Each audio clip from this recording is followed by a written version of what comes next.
কেমেৰাৰ লেন্সৰ মাজেৰে এদিন প্ৰকৃতিৰ বুকুলে মোৰ যাত্ৰা আৰম্ভ কৰিছিলোঁ। অৰণ্য অন্বেষণৰ এই যাত্ৰাত লাহে লাহে এদিন উপলব্ধি কৰিছিলোঁ কিয় আমাৰ অৰণ্যসমূহক পৃথিৱীৰ হাওঁফাওঁ বুলি অভিহিত কৰা হয়। পৃথিৱীৰ এই ক্ষয়িষ্ণু হাওঁফাওঁবোৰৰ দীৰ্ঘকালীন সুৰক্ষা আৰু সংবৰ্ধনৰ কাৰণে কিবা এটা কৰাৰ হেঁপাহ তেতিয়া জাগিছিল। মনৰ এই হেঁপাহৰ অন্য এক ফলশ্ৰুতিয়ে মোৰ সদ্য প্ৰকাশিত গ্ৰন্থ অৰণ্য পৰিৱেশ আৰু বন্যপ্ৰাণী।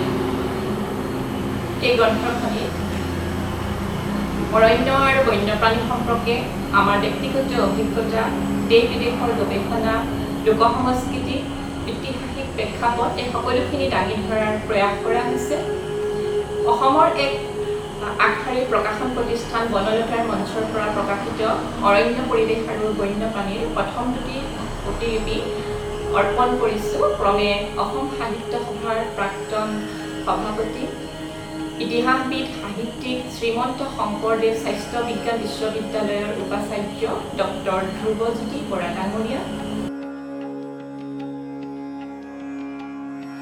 আজি মোৰ বৰ আনন্দৰ ৰাতিপুৱা এইটো, কাৰণ আজি মই এখন কিতাপ এগৰাকী লিখকৰ পৰা পাইছোঁ, গিৰিমল্লিকা শইকীয়াৰ অৰণ্য পৰিৱেশ আৰু বন্যপ্ৰাণী।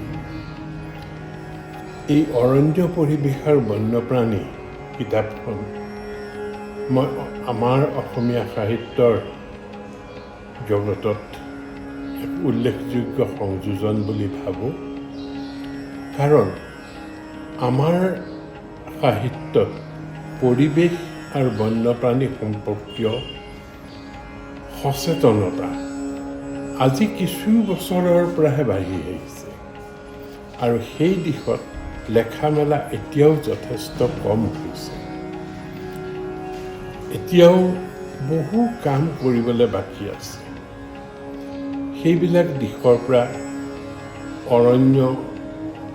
অৰণ্যৰ ৰক্ষা, অৰণ্যৰ শ্ৰীবৃদ্ধি আৰু তাৰ জৰিয়তে পৰিৱেশৰ সুৰক্ষা আৰু উন্নয়ন, এই সকলো আৰু তাৰ মাজত বসবাস কৰা বন্যপ্ৰাণীৰ যি বিনন্দীয়া জগতখন, সেই জগতখন লৈ আমি সঁচাকৈ সচেতন হ'বৰ হ'ল আৰু আমাৰ সাহিত্যলৈ এই বিষয়বোৰ অনাটো উচিত বুলি মই ভাবোঁ। আজি গিৰিমল্লিকা শইকীয়াৰ এই কিতাপখন সেইকাৰণে মই গুৰুত্বপূৰ্ণ বুলি ভাবোঁ। আশা কৰোঁ অসমৰ পাঠকসকলে এই কিতাপখন আদৰি ল'ব। আৰু অৰ্পণ কৰিছোঁ বিশিষ্ট বিজ্ঞান লেখক, বিজ্ঞান বিশ্বকোষৰ সম্পাদক ডক্টৰ গোস্বামী ডাঙৰীয়া।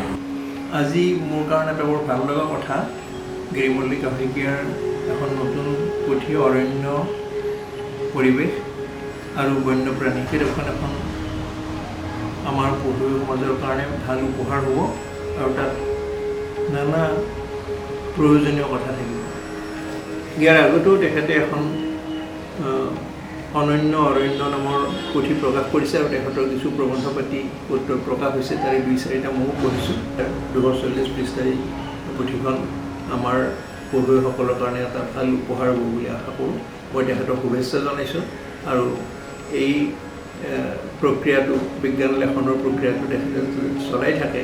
বিজ্ঞানৰ ছাত্ৰী নহৈও যেতিয়া তেখেতে এই কামত আগ্ৰহান্বিত হৈছে, বহুতে সদায় চলাই থাকিব। গতিকে এইটোৰ কাৰণে মই তেখেতক শুভেচ্ছা জনাইছোঁ। অসমৰ দুগৰাকী বৰেণ্য ব্যক্তিয়ে আমাৰ গ্ৰন্থখনৰ সম্পৰ্কে শুভেচ্ছা বাৰ্তা আগবঢ়াই আমাক অনুপ্ৰেৰিত কৰাৰ বাবে তেওঁলোকক ধন্যবাদ আৰু কৃতজ্ঞতা জনাইছোঁ। এতিয়া অৰণ্য পৰিৱেশ আৰু বন্যপ্ৰাণী আপোনালোকৰ সহায়েৰে আমাক এই পথে অধিক আগবাঢ়ি যোৱাত প্ৰেৰণা যোগাব। ধন্যবাদ।